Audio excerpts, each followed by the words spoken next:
السلام علیکم ورحمۃ اللہ وبرکاتہ۔ قربانی کے فضائل و مسائل میں آج ہمارا ٹاپک ہے قربانی کی تاریخ۔ قربانی ماہ ذوالحجہ کی ایک اہم ترین عبادت اور عظیم الشان عمل ہے۔ یہ اللہ تعالیٰ کی رضا کا ایک بہت بڑا ذریعہ ہے، اور یہ سلسلہ حضرت آدم علیہ السلام کے زمانے سے چلا آ رہا ہے۔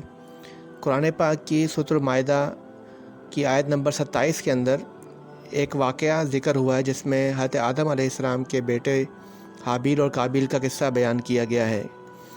قرآن میں اللہ فرماتا ہے وَاتْلُ عَلَيْهِمْ نَبَأَ ابْنَيْ آدَمَ بِالْحَقِّ إِذْ قَرَّبَا قُرْبَانًا فَتُقُبِّلَ مِنْ أَحَدِهِمَا وَلَمْ يُتَقَبَّلْ مِنَ الْآخَرِ قَالَ لَأَقْتُلَنَّكَ قَالَ إِنَّمَا يَتَقَبَّلُ اللَّهُ مِنَ الْمُتَّقِينَ، یعنی اے پیغمبر، ان کے سامنے آدم کے دو بیٹوں کا واقعہ ٹھیک ٹھیک پڑھ کر سنا دیجئے، جب دونوں نے ایک ایک قربانی پیش کی تھی، اور ان میں سے کسی ایک کی قربانی قبول ہو گئی اور دوسرے کی قبول نہ ہوئی۔ اس دوسرے نے پہلے سے کہا کہ میں تجھے قتل کر ڈالوں گا۔ پہلے نے کہا کہ اللہ تو ان لوگوں کی قربانی قبول کرتا ہے جو متقی ہوتے ہیں۔ اس واقعے میں قرآن مجید نے صرف اتنا بتایا ہے کہ آدم علیہ السلام کے دو بیٹوں نے کچھ قربانی پیش کی تھی، ایک کی قربانی قبول ہوئی، دوسرے کی نہ ہوئی، اور اس پر دوسرے کو غصہ آیا اور اس نے اپنے بھائی کو قتل کر ڈالا۔ لیکن اس قربانی کا کیا پس منظر تھا، قرآن نے اس کی تفصیل نہیں بتائی۔ البتہ مفسرین کرام نے حضرت عبداللہ بن مسعود رضی اللہ تعالی عنہ کے حوالے سے ایک واقعہ تفصیل سے بیان کیا ہے، جس کا خلاصہ یہ ہے کہ حضرت آدم علیہ السلام کے دو بیٹے تھے، جن میں سے ایک کا نام قابیل تھا اور ایک کا نام حابیل۔ اس وقت چونکہ دنیا کی آبادی صرف حضرت آدم علیہ السلام کی اولاد پر مشتمل تھی، اس لیے ان کی اہلیہ کے ہر حمل میں دو جڑواں بچے پیدا ہوتے تھے، ایک لڑکا اور ایک لڑکی۔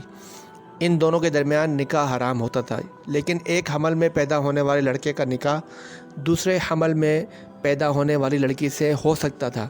قابیل کے ساتھ جو لڑکی پیدا ہوئی وہ بڑی خوبصورت تھی، لیکن جڑواں بہن ہونے کی وجہ سے اس کے ساتھ قابیل کا نکاح جائز نہیں تھا۔ اس کے باوجود اس کا اصرار یہی تھا کہ وہ اسی سے نکاح کرے گا۔ حابیل کے لیے وہ لڑکی حرام نہیں تھی، اس لیے وہ اس کے ساتھ نکاح کرنا چاہتا تھا۔ جب دونوں کا یہ اختلاف بڑھا تو فیصلہ اس طرح قرار پایا کہ دونوں بیٹے کچھ قربانی اللہ تعالیٰ کے حضور پیش کریں، جس کی قربانی اللہ قبول فرمائے اس کا دعویٰ برحق سمجھا جائے گا۔ چنانچہ دونوں نے قربانی پیش کی۔ روایات کے مطابق حابیل نے ایک دمبا قربانی کے لیے پیش فرمایا اور قابیل نے کچھ زرعی پیداوار پیش کی۔ اس وقت قربانی کے قبول ہونے کی علامت یہ ہوا کرتی تھی کہ آسمان سے ایک آگ آ کر قربانی کو کھا جاتی تھی۔ حابیل کی قربانی کو آگ نے کھا لیا، اور اس طرح اس کی قربانی واضح طور پر قبول ہو گئی، اور قابیل کی قربانی وہیں پڑی رہ گئی، جس کا مطلب واضح تھا کہ وہ قبول نہیں ہوئی۔ اس پر بجائے اس کے قابیل حق کو قبول کر لیتا، وہ حسد میں مبتلا ہو کر اپنے بھائی کو قتل کرنے کے لیے تیار ہو گیا۔